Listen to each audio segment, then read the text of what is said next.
하겠습니다. 잘 나오셨습니다. 성도님 얼굴만 봐도 은혜가 됩니다. 사랑하고 축복합니다. 사랑하고 축복합니다. 마음껏 자녀 세대를 축복하십시오. 마음껏 자녀 세대를 축복하십시오. 라는 제목으로 창세기 48장 1절에서 22절까지 말씀을 함께 나누겠습니다. 미국의 사회학자인 윈쉽이라는 사람이 쓴 흥미로운 연구 보고서가 하나 있습니다. 그는 같은 시대에 살았던 두 가문의 5대에 걸친 후손들을 추적해서 조사했습니다. 한 사람은 전혀 하나님을 알지 못하고 방탕하게 살았던 맥스 주크라고 하는 사람이었습니다. 또 다른 한 사람은 대각성 운동을 이끌었던 청교도 신학자 조나단 에드워즈라고 하는 사람의 가문이었습니다. 이 두 가문을 조사를 해보니까 그 결과가 충격적이었습니다. 하나님 없이 살았던 주크의 후손 1200명 중에는 유아 사망자가 300명, 노숙자가 310명, 범죄자가 150명이나 되었습니다. 또 그들이 국가에 끼친 손해는 막대한 금액이었다고 합니다. 그렇다면 조나단 에드워즈의 후손들은 어떻게 살게 되었을까요? 조나단 에드워즈는 평생 하나님의 주권을 인정하며 살았으며 또 자녀들에게 하나님의 말씀을 가르쳐 주었습니다. 그 조나단 에드워즈의 후손은 1400여 명이었는데 그들은 맥스 주크의 후손들과는 완전히 달랐다는 것입니다. 대학 총장이 13명이나 나왔고요. 교수가 65명이었고 의사가 60명이었고 목회자가 100명이 넘는 그런 많은 훌륭한 자손들이 나오게 되었습니다. 또 부통령도 1명을 배출하여서 사회 곳곳에 선한 영향력을 끼치게 되었다라는 것입니다. 무엇의 차이이겠습니까? 무엇을 물려주느냐의 차이인 것입니다. 여러분은 인생의 마지막 순간에 여러분의 자녀들에게 무엇을 물려주기를 원하십니까? 세상 사람들은 흔히 많은 재물이나 부와 명예 혹은 가업을 물려주려고 애를 씁니다. 그러나 우리 믿음의 선배들은 달랐던 것이죠. 그들은 보이지 않는 유산이 보이는 유산보다 훨씬 더 강력하다라는 사실을 알고 있었습니다. 보이지 않는 유산이 무엇이겠습니까? 신앙이며 하나님의 언약인 것입니다. 이것이 가장 중요한 거예요. 보이는 유산보다 보이지 않는 유산을 물려주시는 저와 여러분들 되시기를 주님의 이름으로 축복합니다. 그러면 여러분의 자손들의 삶이 달라지게 될 것입니다. 하나님이 함께 하시고 하나님이 붙잡아 주시고 하나님의 은혜를 부어 주실 것입니다. 보이는 유산보다 더 중요한 것, 보이지 않는 유산, 그 보이지 않는 유산은 신앙이며 하나님의 언약, 이것은 하나님의 말씀을 의미하는 거예요. 하나님의 말씀은 세세토록 영원히 있다라고 말씀하고 있지 않습니까? 하나님의 말씀, 그 말씀을 중심으로 사는 신앙, 이것이야말로 가장 중요한 우리가 물려주어야 할 유산인 것입니다. 야곱은 파란만장했던 147년의 생을 마감하는 시점에서 금은 보화를 나누어 주는 대신 손을 들어서 자녀들에게 영적인 복을 나누어 주었던 것입니다. 오늘 말씀을 통해서 우리 가정이 대대로 붙들어야 할 진정한 복이 무엇인지 깨닫는 은혜가 있기를 주님의 이름으로 축원합니다. 특별히 오늘 본문을 보면 가장 먼저 요셉의 두 아들인 므낫세와 에브라임을 야곱이 축복하고 있는 내용을 볼 수가 있습니다. 야곱은 죽기 전에 모든 아들들을 축복을 했는데 가장 먼저 요셉의 두 아들인 므낫세와 에브라임을 축복한 것입니다. 오늘 본문 1절을 보니까 어떤 사람이 요셉에게 말합니다. 당신의 아버지가 병들었소. 그러자 요셉은 자신의 두 아들 므낫세와 에브라임을 데리고 야곱에게로 가게 되었습니다. 요셉이 두 아들들을 아버지 야곱에게로 데리고 간 이유가 무엇이었을까요? 아버지가 죽기 전에 자기의 두 아들에게 축복해 주기 위해서였습니다. 사실 이 므낫세와 에브라임은 요셉이 애굽의 총리가 된 이후에 애굽 귀족 여인과 만나서 낳은 아들들이었습니다. 그러므로 이 므낫세와 에브라임은 당대 최고의 문명 국가인 애굽에서 왕족의 버금가는 교육과 부를 누리며 살고 있었습니다. 하지만 요셉은 자신의 아들들이 애굽의 귀족으로서 남는 것이 아니라 하나님의 언약의 백성이 되기를 원하였던 것이죠. 충분히 그대로 놔두면 이 므낫세와 에브라임은 애굽에서 떵떵거리면서, 적어도 그들이 살아 생전까지는 떵떵거리면서 살아갈 수 있었을 것입니다. 그런데 요셉은 자신의 두 아들이 애굽의 귀족으로 남아서 그냥 그대로 삶을 마감하는 것이 아니라 하나님의 언약 백성 안으로 편입되기를 원했던 것이죠. 자신의 두 아들은 애굽 여인의 소생이었어요. 그래서 이 요셉이 아버지가 돌아가실 날이 얼마 남지 않자 두 아들을 데리고, 아버지, 제 두 아들을 축복하여 주소서, 제 아들에게 영적 유산을 허락하여 주소서 하는 마음으로 이 두 아들을 데리고 갔습니다. 한마디로 믿음의 계보를 이어갈 수 있도록, 나는 아버지에게서 신앙을 전수받아서 나는 예수 믿게 됐고 하나님 믿게 되었지만 내 아들 믿음의 계보를 잊지 아니하면 나에 대해서 신앙은 끝나버리는 거잖아요. 그래서 요셉은 이 아브라함, 이삭, 또 자기에게로 흘러내려왔던 그 믿음의 계보가 자신의 이 애굽의 소생, 애굽의 귀족으로 애굽의 왕자처럼 살았던 이 므낫세와 에브라임에게도 이 영적인 유산, 이 신앙이 흘러가기를 원했기에 아버지가 병상에 누워서 오늘 내일 하신다는 그 소식을 듣자마자 두 아들을 데리고 아버지께로 가게 되었던 것이죠. 이 절을 보면 요셉이 두 아들을 데리고 왔다는 소식을 들은 야곱이 침상에서 겨우 일어나게 되었습니다. 야곱은 마지막으로 혼신의 힘을 다하여 요셉을 보고 싶었던 것입니다. 그리고 요셉과 두 아들을 축복해 주고 싶었기 때문에 일어날 힘도 없었던 그가 최선을 다해 침상에 앉아 그들을 맞이하게 되었던 것입니다. 그리고 므낫세와 에브라임을 축복하기 전에 요셉에게 자신의 신앙을 간증했습니다. 자신이 만난 하나님, 가나안 땅 루스, 즉 베델에서 만난 하나님, 그 하나님을 소개하면서 요셉에게 간증을 해 주었던 것입니다. 당시 간증의 내용은 이것이었죠. 자신이 형 에서의 진노를 피해 하란으로 가는 길에 베델이라고 하는 곳에 이르게 되었을 때에 그곳에서 하나님을 만나게 되었다는 것입니다. 당시 야곱은 형과 아버지를 속이고 장작의 축복을 가로채서 그래서 도망자가 될 수밖에 없지 않았습니까? 그래서 바다나란 하란 땅으로 외삼촌이 있는 곳으로 가기 전에 그는 두려움을 가질 수밖에 없었어요. 내 인생 이대로 끝나는 것인가? 한 번의 실수가 내 인생을 완전히 망가뜨렸구나. 내 욕심이 나를 무너뜨렸구나. 이러면서 좌절하면서 베델까지 가다가 거기서 잠을 잤는데 거기서 하나님을 만나게 되었던 것이죠. 인격적인 하나님을 그는 거기서 만나게 되었던 것입니다. 야곱이 말한 것처럼 하나님은 베델에서 야곱에게 복을 주셨습니다. 실수투성이인 인생에게, 거짓말쟁이인 인생에게, 자기가 원하는 것을 얻으려면 무엇이든지 하려고 했던 그 인생에게 하나님께서는 복을 주셨던 거예요. 왜 이 말씀을 지금 요셉과 두 아들들에게 하겠습니까? 아무리 실수투성이라 할지라도, 아무리 엉망진창의 삶을 산다 할지라도 하나님을 찾으면 하나님께서 반드시 복을 주신다. 여러분, 이 사실을 여러분들의 자녀들에게 꼭 알리시길 바랍니다.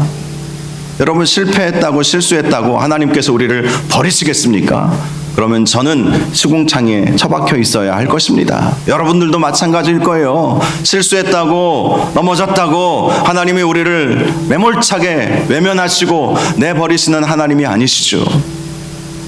야곱은 그 사실을 요셉에게 알려주고 싶었던 거예요. 그리고 자기의 손주 므낫세와 에브라임에게도 알려주고 싶었던 거예요. 하나님을 찾으면 아무리 우리가 넘어져도 하나님은 우리를 일으켜 세워 주신다는 것이죠. 하나님은 야곱에게 생육하고 번성하게 하여 너로 많은 백성이 나게 하고 가나안 땅을 너의 후손에게 주어 영원한 소유가 되게 해 주시겠다고 약속까지 해 주셨습니다. 야곱이 이러한 간증을 한 것은 요셉과 너의 두 아들을 나의 양자로 삼아서 하나님께서 약속하신 그 복이 그들에게도 임하게 하기 위해서 이 말씀을 한 것입니다. 여러분, 이것이 신앙이죠. 인생의 마지막 순간에 여러분 자녀들에게 무엇을 말하겠습니까? 하나님을 만난 경험을 말씀하시기를 바랍니다. 하나님 만난 경험. 지금 요셉이 지금 두 아들을 데리고 아버지에게 찾아왔어요. 아버지는 이제 언제 죽을지 모르는 상황입니다. 그때 야곱이 했던 말, 내가 만난 하나님, 내가 만난 하나님, 그 하나님을 너희들도 만나야 한다. 이것을 꼭 자녀들에게 전해주시기 바랍니다. 내가 왕년에 얼마나 돈을 많이 벌었는 줄 아느냐? 내가 왕년에 얼마나 높은 자리에 있었는지 아느냐? 세상 사람들이 나를 얼마나 존경했는 줄 아느냐? 이거 아무런 소용이 없어요. 아무런 소용이 없어요. 정말 우리가 자녀들에게 알려주어야 할 것은 나의 평생에 함께 하신 하나님, 나를 지키시고 돌보시는 하나님, 신실하신 하나님, 내가 엉망진창이 되었을 때에도 나를 붙잡아 이렇게 세워주시고 하나님의 언약의 약속의 말씀을 부어주셨던 하나님, 그 하나님을 꼭 증거하시고 눈을 감으실 수 있기를 바랍니다. 그게 복이에요. 자녀들에게 줄 수 있는 최고의 복인 것입니다. 5절을 보면 야곱은 놀라운 선언을 하죠. 요셉에게 내가 이 애굽 땅에 오기 전에 네가 낳은 두 아들 에브라임과 므낫세를 내 양자로 삼겠다, 이렇게 선언을 했습니다. 그들을 루벤과 시므온과 같이 내 아들로 삼겠다. 루벤은 야곱의 장남이고요, 시므온은 야곱의 차남이었습니다. 바로 이들처럼 너의 두 아들, 네가 내 아들이긴 하지만 너의 두 아들을 내 아들로 삼겠다. 에브라임과 므낫세. 그래서 12지파에 에브라임과 므낫세가 들어가게 된 거예요. 에브라임과 므낫세는 야곱의 자손이 아니에요. 요셉의 두 아들입니다. 그런데 그들을 내 아들로 삼겠다 해서 에브라임과 므낫세가 이 야곱의 자손이 된 것입니다. 그래서 요셉을 빼고 훗날 레위는 하나님을 위하여 택함을 받은 지파였기에 이 두 사람을 빼고 12지파가 된 거예요. 그러니까 야곱은 14명의 아들이 된 것이죠. 원래는 12명이었지만 요셉의 두 아들을 자기 아들로 삼았기에 14명이었는데 레위와 요셉을 빼고 나머지 에브라임과 므낫세를 넣어서 12지파가 그렇게 해서 형성이 되었던 것입니다. 당시 야곱이 이렇게 한 이유는 하나님의 약속을 신뢰했기 때문이었습니다. 사실 유산이라고 한다면 여러분, 야곱이 가지고 있어봐야 뭘 얼마나 더 가지고 있었겠습니까? 그는 원래 이 가나안 땅에서 큰 거부였기는 해요. 그러나 그 모든 것을 다 내려놓고 지금 큰 기근을 피해서 애굽으로 와 있는 것 아니겠습니까? 그리고 돈으로 따지자면 요셉이 더 많겠습니까? 야곱이 더 많겠습니까? 에브라임과 므낫세가 돈이 더 많겠습니까? 야곱이 많겠습니까? 돈으로 따지자면 여러분, 이 에브라임과 므낫세가 훨씬 더 많죠. 그들의 지위가 어떤 지위입니까? 애굽의 가장 실세, 애굽을 구해낸 요셉, 큰 기근으로부터 애굽을 구해낸 요셉, 그 기근의 동안에 애굽은 최고의 부자가 되었어요. 요셉이 7년 풍년 동안 쌓아놓은 그 곡식을 팔게 되었으므로 가장 부유했던 시대에 요셉은 총리였고 그 총리의 두 아들, 아마 바로의 아들들보다 더 힘이 있으면 있었지 없지는 않았을 거예요. 그러니 에브라임과 므낫세가 훨씬 더 물질도 많고 훨씬 더 명예도 높지 않았겠습니까? 그런데 야곱은 두 아들을 자기 아들로 삼으면서 자신의 유산을 나누어 주고자 했던 것입니다. 야곱이 가지고 있던 유산이 무엇입니까? 하나님이죠. 하나님을 이들이 소유하기를 원했던 것입니다. 하나님의 백성 되기를 원했던 것입니다. 정말 야곱이 주고 싶었던 것은 물질이 아니에요. 그들을 축복하면서 그들에게 주고 싶었던 것은 하나님이었습니다. 하나님을 믿는 믿음, 하나님의 백성이 되는 권세. 사랑하는 성도 여러분, 이것이야말로 가장 큰 복이라는 사실을 우리는 믿어야 할 것입니다. 성도가 가진 복음은 이 세상의 그 어떤 억만금의 재물보다도 귀한 것임을 믿으시기를 바랍니다. 하나님의 자녀는 전능하신 하나님을 섬기는 사람들이기 때문입니다. 사실 돈이라고 하는 것은 있다가도 없어지는 것 아니겠습니까? 세상의 가치는 돈에 있어요. 물질에 있어요. 부와 명예에 있어요. 그러나 그것은 영원하지 않습니다. 하지만 하나님의 자녀됨의 권세는 영원한 권세입니다. 천국 시민이 되는 권세입니다. 이 권세는 아무나 주어지는 것이 아닙니다. 하나님께서 작정하시고 예정하신 사람들에게만 주어지는 하나님의 선물인 것입니다. 그러니 야곱이 그것을 확신했기에 므낫세와 에브라임에게 내게 있는 것을 너에게 주겠다 하면서 준 것이 하나님의 자녀됨의 권세인 것 아니겠습니까? 그리고 요셉도 에브라임과 므낫세도 오히려 그것이 기뻤던 거예요. 할아버지에게서 받을 수 있는 것, 물질이 주어진다면 또 얼마나 주어질 수 있겠습니까? 또 가진 것도 없어요. 여러분, 우리 연세 드신 분들 돈 많으십니까? 많이 쌓아놓으셨습니까? 다 자식들 키우다가 다 쓰지 않았습니까? 연세가 들면 마지막에 내 통장에 잔고는 별로 없어요. 그래도 이 자리에 계신 여러분들은 이 세상 그 어떤 것보다도 귀중한 하나님이 계시고 복음이 있고 하나님의 자녀됨의 권세가 있음을 믿으시기 바랍니다. 그걸 꼭 나누어 주세요. 그것을 꼭 그 아이들에게, 자녀들에게, 자자손손들에게 선포해 주시기를 바랍니다. 가장 중요한 것을 주지 않으면 아무리 많은 유산을 물려준다 할지라도 그거 날려버리는 것이 순식간이에요. 7절을 보면 야곱은 요셉에게 요셉의 어머니 라헬이 죽었던 때를 말해 주었습니다. 야곱이 이 사실을 언급한 것은 라헬의 간곡한 부탁 때문이었음을 암시해 주고 있습니다. 실제로 어떤 영어 성경은 이 7절의 9절에 너희 어머니 라헬로 인하여 내가 이와 같이 하였다 이렇게 말하기도 했습니다. 라헬이 야곱에게 이 요셉을 잘 부탁한다라고 눈을 감았다는 것이죠. 라헬이 이 가나안 땅 가는 그 길에 죽지 않았습니까? 베냐민을 낳다가 죽지 않았습니까? 베냐민을 부탁했고 요셉을 부탁했겠죠. 그리고 요셉이 장가가서 아이들을 낳으면 꼭 그 아이들도 잘 부탁한다는 그런 말을 하지 않았겠습니까? 그래서 야곱이 요셉에게 이러한 요셉의 아들들을 자기의 자녀로 편입하는 그러한 일을 한 것이죠. 이것은 요셉 입장에서는 2배의 복을 받은 것입니다. 2배의 복. 자기에게 받을 그 복을 두 아들에게 나누어서 받게 되었기 때문에 2배의 복을 받은 것이죠. 요셉은. 여러분, 이 2배의 복은 장남에게만 주어지는 복이었습니다. 한마디로 이 요셉은 영적으로, 육적으로는 그가 10번째 아들이었지만 11번째죠. 11번째 아들이었지만 이 영적으로는 하나님께서 이 요셉을 영적 장자로 축복을 허락하여 주셨다는 것을 말씀하는 것이죠. 이제 8절 이하의 말씀을 보면 야곱은 자기 앞에 있는 요셉의 아들들 므낫세와 에브라임을 축복하게 되었습니다. 그런데 당시 야곱은 기력이 쇠하여 앞이 잘 보이지 않았습니다. 그러나 요셉의 2 아들을 안아주고 그들에게 입맞추며 이렇게 말합니다. 내가 네 얼굴을 보리라고 생각하지 못하였더니 하나님이 내게 내 자손까지도 보게 하셨도다. 야곱은 그것이 너무나도 기뻤던 거예요. 요셉이 죽은 줄로만 알았는데 20년 만에 요셉이 애굽의 총리가 되어 있다는 기쁜 소식을 듣고 애굽으로 오지 않았습니까?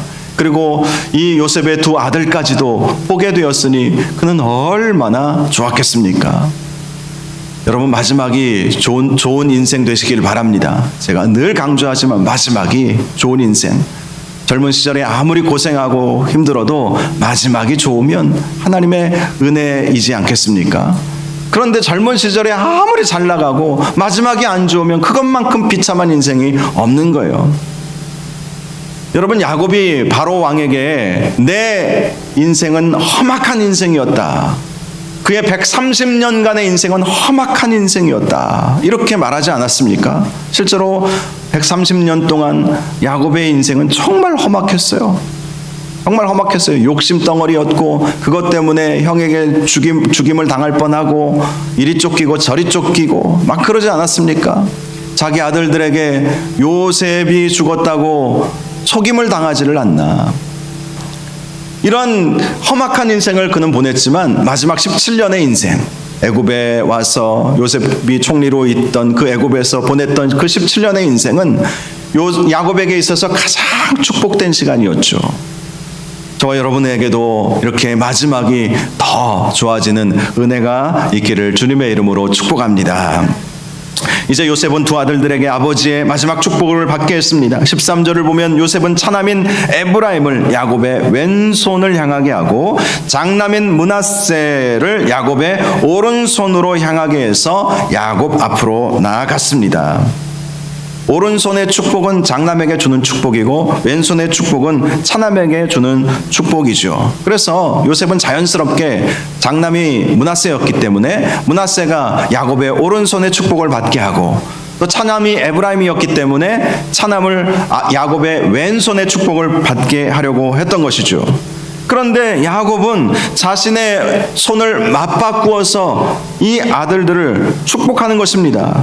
이렇게 축복했습니다. 내 조부 아브라함과 아버지 이삭이 섬기던 하나님, 나의 출생으로부터 지금까지 나를 기르신 하나님, 나를 모든 환난에서 건지신 여호와의 사자께서 이 아이들에게 복을 주시오며 이들로 내 이름과 내 조상과 아브라함과 이삭의 이름으로 청하게 하시오며 이들이 세상에서 번식되게 하시기를 원하나이다. 이 야곱의 축복의 내용을 보면 먼저 그는 언약의 하나님을 소개하고 언약의 하나님이 함께하기를 원하는 축복을 했다는 사실을 알 수 있습니다. 언약의 하나님, 약속의 신실하신 하나님, 아브라함과 이삭의 하나님, 그 하나님이 이 두 아이의 하나님 되게 하옵소서, 이렇게 축복을 한 것입니다. 두 번째는요, 목자 되신 하나님을 소개하면서 하나님께서 이들의 목자가 되어 주옵소서, 이렇게 축복을 했습니다. 세 번째는 모든 환난에서 건지신 여호와 하나님께서 이들의 구원의 하나님이 되기를 원합니다, 이렇게 축복을 했던 것입니다. 이 모든 축복이 자신이 만난 하나님을 이 아이들도 만나기를 원한다는 축복의 내용인 것이죠. 야곱의 에브라임과 므낫세를 축복했던 내용은 세 가지였습니다. 첫째는 이 아이들에게 복을 주옵소서, 복을 주옵소서, 이렇게 축복을 한 것입니다. 이 복은 하나님께서 아브라함과 이삭과 야곱에게 약속해 주셨던 그 복을 말하는 것입니다. 하나님이 함께 하시는 복, 하나님의 형통하심이 임하는 복을 허락하여 주옵소서. 이 아들로 삼은 이 므낫세와 에브라임이 이런 복을 받게 해달라고 축복했죠. 다음은 므낫세와 에브라임을 하나님의 자녀가 되게 해달라고 복을 빌었습니다. 즉 야곱은 아브라함과 이삭과 자신과 같이 하나님의 백성이 되는 영적인 계보가 이들에게도 흘러가게 해 주옵소서. 요셉에게 딱 멈추는 것이 아니라 하나님께서 요셉과 함께하여 주셨듯이 에브라임과 므낫세에게도 이 영적인 복이 임하게 해달라고, 하나님의 믿음의 계보가 이 자녀들에게도 임하게 해달라고 그렇게 축복했던 것입니다. 마지막으로 이들의 번식을 위해서 축복했습니다. 번식이라고 하는 것은 창대하게 되는 것이죠. 큰 무리를 이루게 되는 것을 말합니다. 야곱은 바로 이러한 축복이 에브라임과 므낫세에게 임하기를 간절히 기도하며 축복했던 것이죠. 그런데 요셉은 아버지가 손을 엇바꾸어서 손자들에게 기도하는 것을 기뻐하지 않았습니다. 그래서 기도하던 중에 아버지 그리하지 마옵소서, 이는 장자이니 오른손을 그의 머리에 얹으소서 하면서 그 아버지의 손을 바꾸려고 했습니다. 그런데 야곱은 허락하지 않으면서 이렇게 말했습니다. 나도 안다 내 아들아, 나도 안다. 안다는 거예요. 모르는 것이 아니라는 거예요. 그런데 왜 그렇게 했겠습니까? 하나님이 그렇게 하시게 하신 거예요. 하나님이 야곱에게 그런 감동을 주신 것이죠. 몰라서 그렇게 한 것이 아니라는 거예요. 눈이 잘 보이지 않아서 헷갈려서 그렇게 한 것이 아닙니다. 노인의 고집이 아니었다는 거예요. 하나님이 그렇게 하도록 하셨다라는 것이죠. 세상의 원리는 자격과 순서를 따지죠. 먼저 태어난 자, 더 능력 있는 자가 복을 받습니다. 그러나 하나님의 은혜는 혈통이나 순서를 따지지 않습니다. 실제로 야곱도 둘째였잖아요. 야곱의 형이 누구죠? 에서. 에서가 장남이에요. 그런데 영적인 계보는 장남인 에서에게로 간 것이 아니라 차남인 자기에게 오게 되지 않았습니까? 야곱은 자신의 인생 속에서 하나님의 말할 수 없는, 설명할 수 없는 주권적인 역사가 있음을 알았던 것입니다. 그래서 하나님께서 감동을 야곱에게 주신 거예요. 손을 맞바꾸어서 오른손으로는 차남을 축복하고 왼손으로는 장남을 축복하라. 하나님께서 그렇게 하셨던 것이죠. 하나님은 인간의 조건을 뛰어넘어 당신의 기쁘신 뜻대로 은혜를 베푸시는 분이시지 않겠습니까? 특별히 야곱이 손을 엇갈려 십자가 모양을 만든 것에 대해서 이렇게 해석하기도 합니다. 장차 오실 예수 그리스도의 십자가의 은혜를 예표하는 것이다.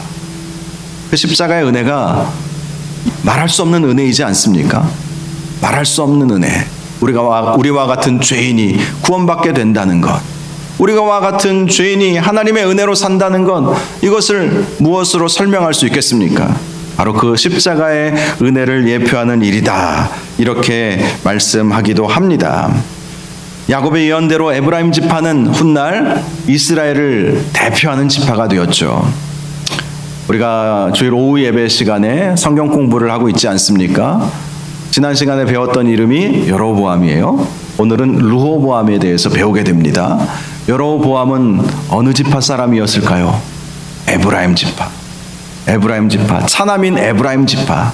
야곱이 축복한 대로 므낫세가 아니라 에브라임이 이스라엘의 대표 지파가 되었던 것이죠.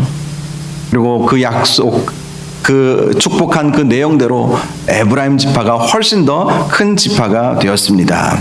또 20절을 보면 야곱이 이런 축복을 해주었습니다. 이스라엘이 너로 말미암아 축복하기를 하나님이 내게 에브라임 같고 므낫세 같게 하시리라. 에브라임 같고 므낫세 같게 하시리라. 이 말씀은 부러워서 하는 말이죠. 축복하면서 하는 말이죠. 그만큼 에브라임과 므낫세가 잘 된다는 거예요. 잘 된다는 거예요. 이스라엘 사람들이 에브라임 같게 되기를 원한다, 므낫세 같게 되기를 원한다. 이것은 그들이 잘 됐기 때문에 그런 말을 할 수 있잖아요. 어떤 사람을 가리켜서 누구누구와 같이 되었으면 좋겠다. 여러분 축구 선수 운동하는 그 자녀들을 두면 뭐라고 합니까? 너 손흥민처럼 되면 좋겠다, 이 말 하지 않겠어요? 손흥민처럼 옛날 야구 선수 이만수, 이승엽, 야구 좋아하는 자녀들이 야구 그 선수가 꿈인 경우가 있다면 너 이승엽처럼 되라, 그렇게 말하잖아요. 마찬가지로 사람들이 에브라임 같이 되면 좋겠다, 므낫세처럼 되면 좋겠다, 그렇게 사람들이 말할 정도로 이 에브라임과 므낫세가 놀라운 복을 받게 된다는 것입니다. 21절과 22절을 보면 야곱은 마지막으로 나는 죽으나 하나님은 너와 함께 계시리라 라는 말로 축복해 주었습니다. 바로 그 하나님이 너희를 인도하여 주시고 가나안 땅으로 돌아가게 하실 것이며 너희 형제들보다 세겜 땅을 더 줄 것이라고 축복한 것입니다. 하나님의 인도하심을 받는 삶, 가장 큰 복인 것입니다. 우리는 이 세상을 살아갈 때에 어떻게 살아야 하는지, 어디로 가야 하는지 알지 못할 때가 많습니다. 그런데 하나님이 함께 하시는 삶은 다르죠. 하나님이 선하게 인도하여 주시기 때문인 것입니다. 또 가나안 땅으로 돌아가게 된다는 것은 결국 우리가 가야 할 영원한 본향 천국으로 가게 된다는 것을 말하는 것입니다. 그 천국까지 하나님께서 선하게 인도하여 주신다라고 말씀하여 주었던 것입니다. 또 세겜 땅을 더하여 준다는 것은 예기치 않은 복을 의미하는 것입니다. 너희 형제들보다 더 많은 땅을 요셉 네가 받게 될 것이다. 2배의 복을 받게 될 것이다. 이러한 영적인 계보에 있어서 장남이 되는 복이 임하게 될 것임을 이 야곱은 요셉의 두 아들 에브라임과 므낫세에게 마음껏 축복했던 것입니다. 말씀을 마치겠습니다. 저와 여러분이 마지막 순간에 건강할 때 이걸 잘 기억하고 계셔야 돼요. 건강할 때. 해롱해롱 할 때 이거 말씀 들어봐야 기억도 못할지 몰라요. 건강할 때, 정신 또렷할 때 오늘 말씀 잘 기억하시기 바랍니다. 내가 마지막에 눈을 감을 때 자녀들을 어떻게 축복해야 할 것인가. 예수 잘 믿으라고, 하나님만이 우리의 소망이라고, 하나님이 너희와 함께 하실 것이라고, 하나님 끝까지 붙잡으면 너희들의 인생을 하나님이 책임져 주실 것이라고, 그렇게 마음껏 여러분들의 자녀들을 축복하시기를 바랍니다. 그것이야말로 진정한 복이죠. 자녀에게 줄 수 있는 최고의 복인 것입니다. 지금 야곱이 마지막 순간에 그렇게 자녀들을 축복하고 있는 거예요. 저와 여러분의 삶 속에서도 마음껏 자녀들을 축복하시되 영적인 복이 흘러넘칠 수 있도록 축복하셔서 그 복이 여러분의 가문에 더하여지고 여러분의 자자손손 하나님만을 섬기며 하나님께서 복 주시는 은혜가 있기를 주님의 이름으로 축원합니다. 이 시간 우리 함께